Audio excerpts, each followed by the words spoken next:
govor amanet Božji. Dakle, dato kao nešto posebno vrijedno na povjerenje i to povjerenje treba sačuvati ga, upoznati ga, otkriti nepresušna značenja koje nosi sa sobom. A to je riječ. Nije ni džaba da je Gospodar dao ljudima da objava bude u vidu knjige. Dakle, da bude napisana.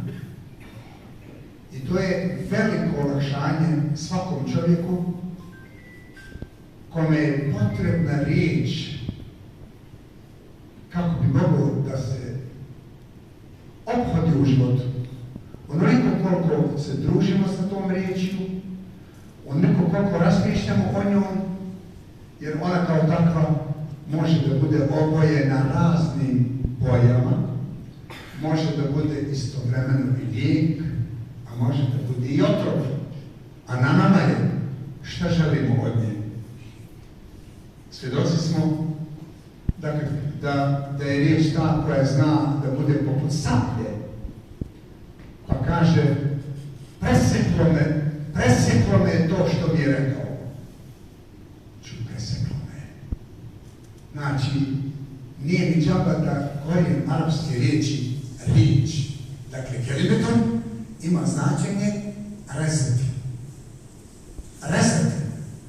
Dakle, ili ćeš sa riječju koja ti je data da režeš mentalne, duhovne i fizičke viškove, ili ćeš rezati vrijednosti i udarati po emociji čovjeka i time prouzrokovati mržnju, netrpeljivost, svađu, distancu.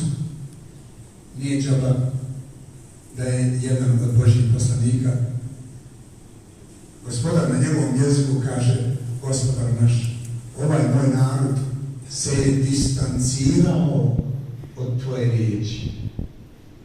Svaka naša distanca od riječi koja ima smisla, a riječ koja ima najjači i najsmireniji i najsigurniji smisao je njegova riječ.